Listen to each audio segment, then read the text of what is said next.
So today's Dhamma is the mala, the stains. Purity is a cornerstone of the Buddha's teaching. Um, in Buddhism, the assumption is that we're all here trying to become better people, to purify our minds, and we have the same sense of the value of purity, of goodness, and so we are very interested in the things that make the mind impure. Uh, Ultimately, what it means is the things that have the potential to lead to suffering, or not just the potential, the things that do invariably lead to suffering, or for us to cause suffering in others and to corrupt the mind and lead the mind in a bad direction. So we have interest in things like the defilements, the stains. We have many lists of dhammas that we're to look out for and to direct our attention towards freeing our minds from. Mala there's 9 of them. It's just one of the many lists of things. This one is listed in the Abhidhamma. But what you can notice from the list as I go through them is it's some of the more subtle defilements. Stain is the word mala they use for rust. Rust to iron is a mala. So something that stains or disfigures or corrupts something else is a mala. So these are called the Purisamala, the things that stain a person's character. So they're not the more glaring things like murder or theft or so on. They're a little more subtle, and they're things that good people should watch out for. That is hard even for good people to be free from. And for the most part, for many of them, it's going to be impossible, or for some of them anyway, it's going to be impossible for us to avoid entirely when first starting out on the path. So they're the things that we have to pay attention to. They're also it's worth thinking of them as the consequences of impurity. So as long as we have greed and anger and delusion, there's going to be attitudes and behaviors that we're going to be ashamed of, and we're going to give rise to that lead us to hurt ourselves and hurt others and create tension and conflict and stress and suffering. So valuable to think about, and of course something that it's valuable to be aware of in our practice of mindfulness. Mindfulness is about unearthing these sorts of things, understanding them, appreciating them, and freeing ourselves from their power. So it's a valuable part of the practice. So 9. The first is Godha. Godha is simple, means anger. So anger is a stain, and this one is easy to see. The teaching on anger is that it's the most obvious of the defilements. It's the most glaring and the most heavily censured. Of all the evils that exist in the mind, anger is something that is most commonly criticized and condemned. So someone who is angry is censured and gets a bad reputation quite quickly. It's not that anger is worse than some of the others, it's just more glaring and more obvious. It's hard to deny that anger is something that is a stain. Just as a stain on a nice white shirt, a person who is kind and pleasant and friendly, even a person who is beautiful or handsome, immediately becomes ugly and unattractive and repulsive as soon as they become angry. Anger is not something that anyone really is pleased by unless you're an enemy. We're pleased when our enemies become angry because it hurts them.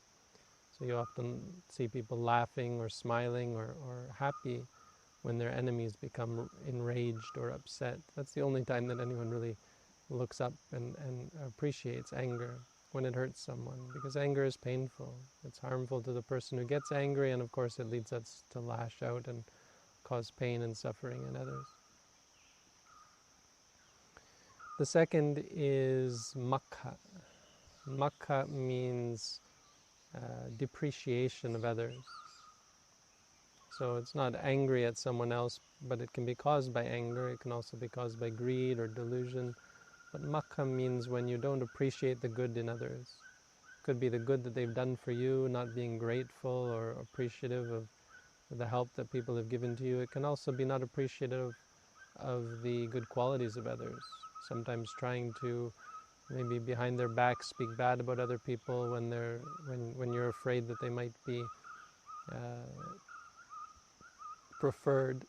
You know, if you want to make friends, sometimes it's tempting to boast about yourself and put other people down. Putting other people down is a stain.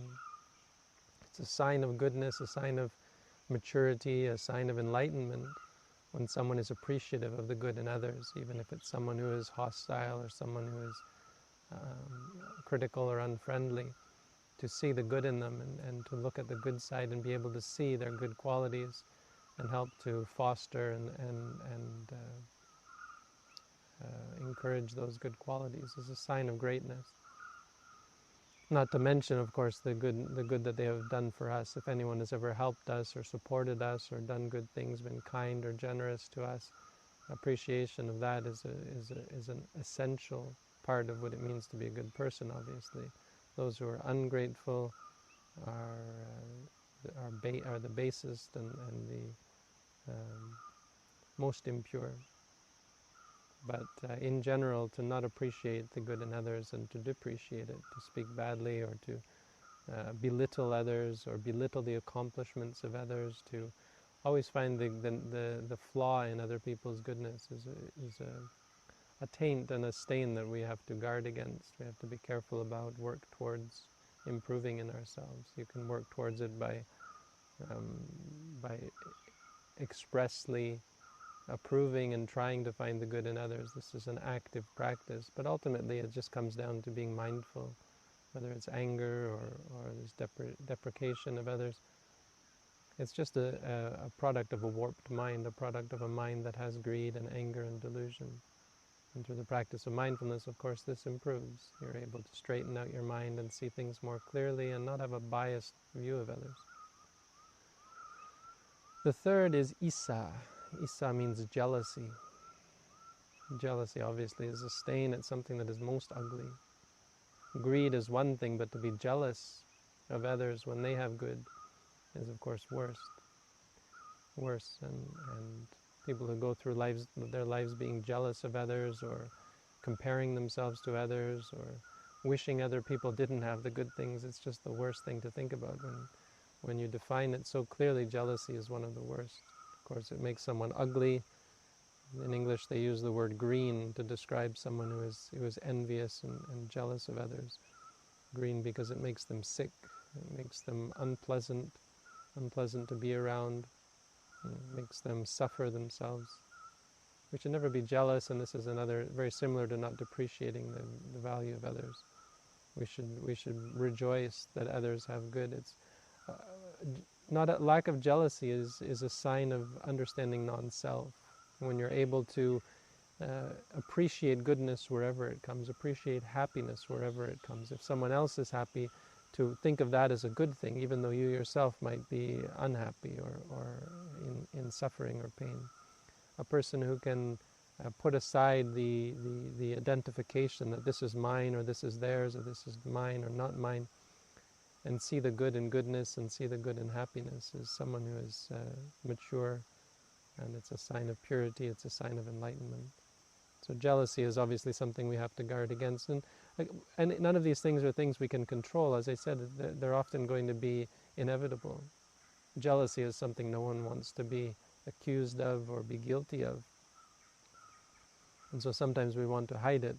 We'll talk about hiding things. There's another one of them. But talking about jealousy, sometimes you do feel jealous. You wish that you were in someone else's position. Maybe you see someone who is happy, who is free from the suffering that you're facing, and you wish that you were them. Someone in a good position, someone who is free from debt when you have debt, who is free from burdens when you have burdens, and so on. someone who has happiness and peace when you don't have happiness or peace. It's a first step towards finding peace, obviously, if you can appreciate and be happy for others, even when you don't have what they have. The fourth is stinginess, so sort of the flip side of jealousy, when you have something to not want to share it with others. There's two kinds of stinginess of possessions and stinginess of Dhamma. So mostly we're familiar with being stingy with possessions, and this is obviously a great stain on someone's character. A great person, a mature individual, someone who is pure and on the way or reach the goal of enlightenment, is always going to be perfectly generous with their possessions and with their knowledge as well. They will never feel like there's a difference between you having something good or me having something good. Wherever it's needed, wherever it's best put to use, they're happy to apply it. So if someone else asks them for a share of something or needs help, asks for assistance, they're willing and ready to give that assistance whenever and wherever they can, wherever appropriate. So not being stingy. Obviously you can't help everyone in every way, and sometimes people will take advantage if you're too generous. So it doesn't mean being generous without having wisdom. And for the most part we have to be circumspect with how we go about our goodness, but to be stingy, to not want to share things and to prefer that you yourself have all of a good thing, not willing to give up some of your happiness so that others can as well benefit, is a real stain on one's character. And the same goes with sharing the Dhamma. This is something a little more subtle, but it's a part of the Buddha's teaching that we should share our wisdom, our learning, even the things that we have only heard and maybe not even realized ourselves, but to share it with others. Some people are afraid to share the Buddha's teaching, or hesitant, or even just lazy, stingy, feeling like I'm happier if I just look after my own spiritual well-being and not be concerned with or considerate the spiritual well-being of others. So sharing the Dhamma is a big part of the Buddha's teaching, and if you aren't accomplished yourself as a practitioner or a teacher, sharing what you have learned and sharing what you've been taught can be, or is an important part of how we live our lives. Just being generous doesn't mean you have to take on the role of a teacher or try and guide someone to enlightenment, but sharing what you know and what you've heard and providing direction, or at least pointing the way to others. It shows an open mind, an open heart.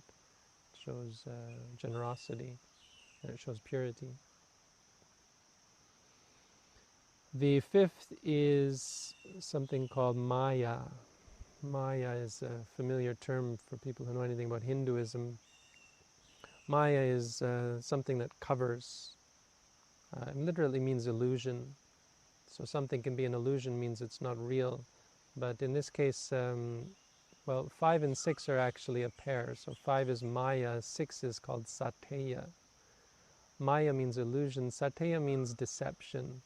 The commentary says that they're a pair, and what Maya actually means, according to the commentary, is when you pretend to be something that you're not. Whereas Sateya means pretending that you're Maya means pretending that you're not something that you are, hiding something that you are, right? So illusion, covering up what's actually there, that's Maya. And Sateya means pretending to be something that you're not. What this means is, in relation to the Buddha's teaching, means in regards to goodness and evil, wholesomeness and unwholesomeness. So Maya means covering up your bad qualities. This is a stain. Of course, our bad qualities are bad things, and we don't want people to see, just like we want our clothes to be clean. We don't want people to see with a dirty appearance. This is in a worldly sphere. This is something that's important to people, that we should present a clean and attractive appearance. Likewise, we don't want people to see the the evil that is in our hearts, and so it's quite natural to want to hide it from others. But as you know, as you can see clearly from meditation practice, this isn't the way to be free from it. As long as you're hiding it and pretending it isn't there, this kind of attitude will only get in the way and serve to um, hinder your progress on the path to enlightenment. As long as you're hiding it from yourself and even hiding it from others, this is a stain in and of itself. When you pretend that you aren't angry when you are angry, or you deny when people accuse you or point out your flaws. We should be open to the best of our ability. Obviously, we don't have to share all of our problems with other people, and we don't have to open up to those who might use it against us. Obviously, this sort of thing is something best kept to people who you trust, your teacher, your fellow meditators. You don't want, during a meditation course, you don't want to be chatting with your fellow meditators, but your fellows in the Dhamma, people who you trust, people who are on the same path, people who you know are not going to condemn you, who are going to support you and appreciate your honesty and your sincerity. We're so afraid of what other people will think of us. What if they knew that I had this flaw or that flaw? Because of ego and because of attachment to self and because of our attachment to praise and censure. We want to be praised as much as possible, and we want to avoid any kind of blame of any sort, because we can be addicted. We're addicted to these sorts of things. We will only approve of praise, and we can't stand if people are blame us or criticize us in any way. This isn't the way to enlightenment. These are stains. This is an impurity and something that is beneath us, something that we should do our best to free ourselves from. If you want to be free from suffering, you really have to let go of what other people think of you anyway. You have to be free from the need to please others or to seek out other people's approval. And so we should be open and free and acknowledge when we have greed, when we have anger, when we have delusion, that they are there. When any of these unpleasant qualities of mind exist, to not pretend they don't, to not pretend that we're enlightened or pretend that we're free from any kind of flaw. The Buddha said this is one of the worst. The Buddha pointed this out as one of the greatest evils that someone in the practice can engage in. If you are pretending to be something that you're not, pretending to be free from any kind of defilement that does exist. And so the flip side of the coin, sateya, is when you pretend to be something that you're not. So pretending that you have good qualities that aren't actually there, pretending to be mindful, pretending to be focused, pretending to be wise, claiming to be wise, or presenting yourself as someone who is something that you're not. And they're very much a part of the same thought process. You pretend to be free from free from defilement means also to be pretending to be enlightened. So what you pretend to be and what you pretend not to be, very much two sides of the same coin. And obviously this is not the way to become free from suffering. We shouldn't be concerned with how people view us. We should be open and honest and really focus on our own state of mind rather than how others view us. This is a real change and something we have to work at. Something obviously that's not going to come immediately.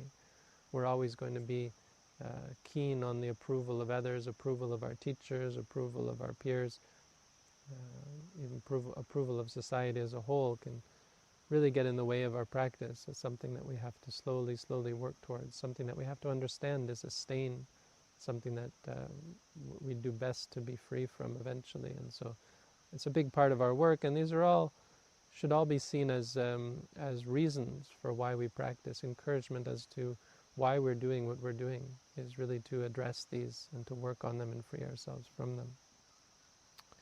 So that's 6. 7 is musawada. Now musawada is a bit out of place here because it's the only one that's not strictly mental. But we can see that musawada means false speech. So it's about speech. It's something that you actually engage in rather than some quality of mind. But really all of these are related to actions as well. But again, they're all more subtle.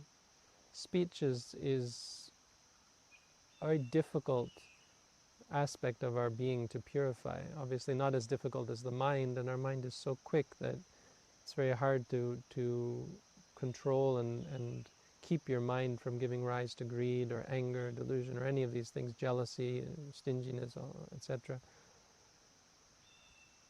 But speech nonetheless is in and of its own right difficult to control, which is why during a meditation course we tell meditators not to talk. Try your best to not speak unless necessary. Don't be chatting or engaging in conversation with others except your teacher. You should be sticking to yourself. And this is for good reason, because our speech is very difficult to control, very difficult to even monitor and keep up with. It's very difficult to be mindful when you're speaking. Very easy to fall into unmindfulness and even false speech. So in a meditation center, it's not likely to be a big problem. But in life as a whole, this is something that is very dangerous and a real danger that we have to be aware of and wary of and concerned about. Easy to arise, easy for us to slip and say something false and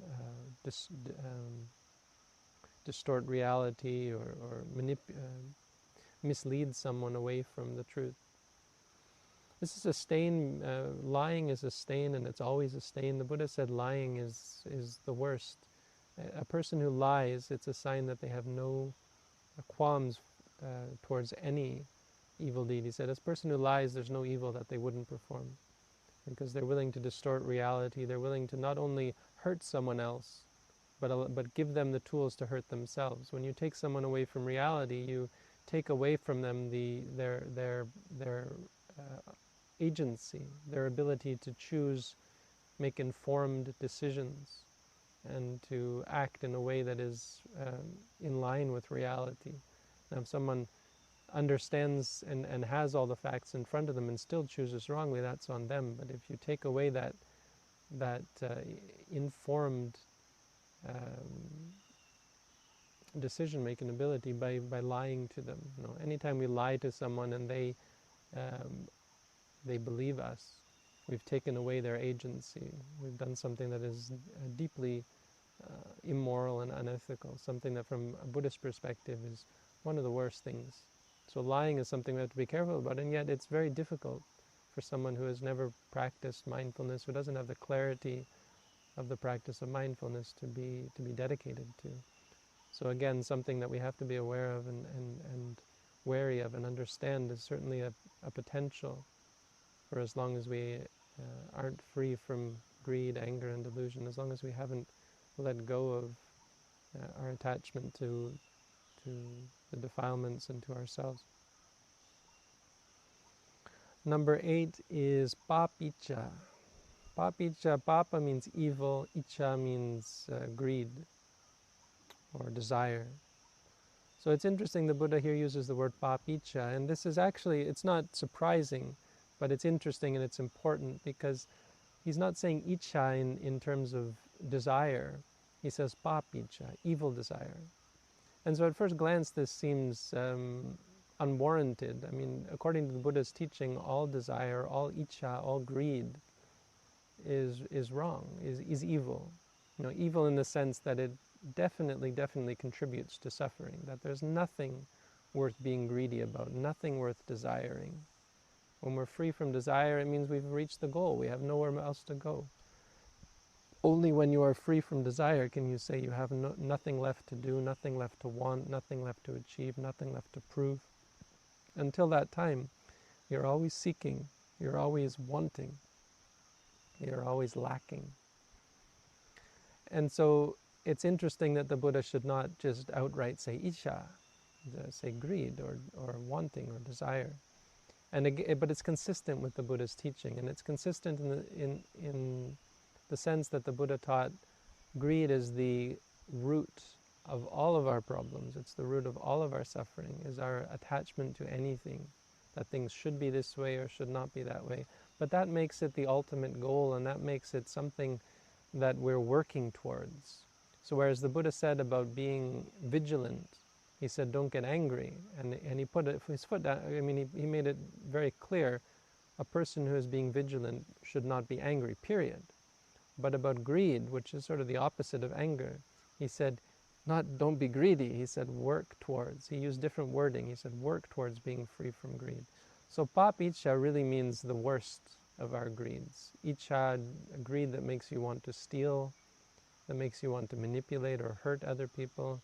Greed that makes you want to take anything that is not given, or force others into giving you, or doing things for you that they don't want to do, this sort of thing. Papicha relates to really the greed that leads to breaking precepts, and that will really lead us to hell.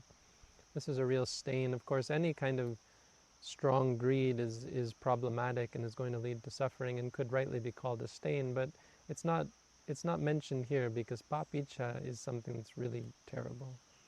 It's a part of who we are, who we can be, that we really don't want to grow, we don't want to foster, we don't want to approve of. So anytime your greed, which will be there, even as meditators, we don't expect you to not like the food or dislike the food, or like your room or dislike your room. We don't expect you to be free from these things. Of course, you're working towards that, and more importantly, you're working towards recognizing it and seeing how it affects you, how our greed and anger and delusion affects us. But you can't do that if you're consumed by evil wishes. If you're consumed by a desire to steal or manipulate others, or if your greed is so strong that you won't even dedicate yourself towards the practice of mindfulness whatsoever.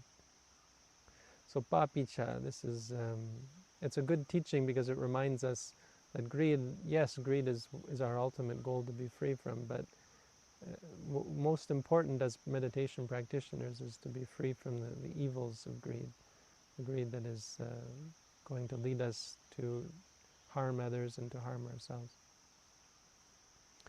The ninth and final one is miccha ditthi. Miccha, wrong, ditthi, view, wrong view. Miccha ditthi is the worst of all worst things. It's good that it's at the end. It's understandable that it's placed at the end, because we talked about samma ditthi, right view, in the Eightfold Noble Path as the first one. And that's because miccha ditthi is really the worst, wrong view. Your perspective is everything.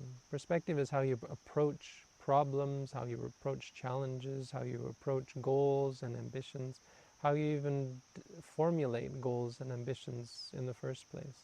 Everything we do in life is going to be colored by our perspective. We're not robots, we're not machines that just do things by logic or based on reason. We do things based on our beliefs, based on our views, and based on our perspective. It's like they say, when you look at the world through rose-colored glasses, well, everything looks colored. Everything looks a certain color. That's a saying that we use to describe bias. When you look at things in a certain way and you see everything in a certain way, and so rather than seeing it as it is, you see it the way you want to see it, or you see it based on your perspective. So there's lots of wrong kinds of perspective, wrong kinds of view, but the deepest ones are about things like karma, belief and understanding about the cause and effect. If someone has wrong view and thinks that there's no consequences of my bad deeds, my deeds, stealing is no problem, killing is no problem. If you believe that when you die there's nothing, well then yeah, you can do whatever you want. You can hurt others, you can engage in addiction and debauchery, because none of it matters. In the end we all die. These kinds of views are dangerous and of course illogical, or they lead to real and grave consequences for our outlook on life and for the pollution that we allow to come into our minds, and the stress and suffering that we are doomed to as a result. Wrong view relates to views of self, so views of possessiveness, this is me, this is mine. This kind of outlook is so deeply embedded in who we are, and it's such a deeply embedded part of why we suffer. We suffer because of identity. We wouldn't suffer for pain if we didn't think, I am in pain. We wouldn't suffer from harsh speech, harsh words towards us if we didn't think, they said something bad about me, they insulted me. Or people who hit us or attack us. We wouldn't be upset if we didn't think, this is me that they hit, this is me that they hurt. I don't deserve that, or I am being attacked, or I suffered from this. No. even the memories of the things that have happened to us. When we hold on to those memories, this is me, this was me that this happened to, or the bad things that we've done, the mistakes that we've made, when we hold on to them as me and mine, this perspective, such a huge part of Buddhism because it's such a huge part of the problem. So this is, again, a stain, something that we as Buddhists are working to free ourselves from, something that you can't avoid. Obviously, it's a part of our psyche from the very beginning. So it's something that we work towards. We don't work to try to fix or control these things. We work to try to understand them. Mindfulness is the best way to free us from all sorts of stains. It's the best kind of path to purity because it doesn't work by forcing. It doesn't try to control or manipulate or contrive some kind of safety from these things. It heads straight to the root of understanding and freeing ourselves from the delusion that hides these things and distorts them and makes us see what is bad as good, or what is good as bad. It allows us to see bad for what it is and good for what it is, happiness for what it is, suffering for what it is, and understand the causes that lead to happiness and the causes that lead to suffering. So these are the 9 mala. Again, it's just one of the many lists. There's longer lists, there's shorter lists, but it's a good list. It's a list of some of the things. It's not the comprehensive list, it's not the authoritative list, but something for us to keep in mind. And we can see that the Buddha taught many different lists to different people, and obviously we're not on the level of the Buddha where I can choose which teaching is perfect for you, perfect for the individual. So we end up just teaching lots of different things, and in general, when we teach generally in this way, we can tailor to the audience, but we can also expect that the audience will always get something good from it. The mala are something that are in all of us, and something that, whereas they might not all be a problem that we're facing, some of them certainly will be, and certainly will be a part of why we, as good people, as people who are dedicated and interested in good things, have come here to practice the Buddha's teaching. So that's the Dhamma for today.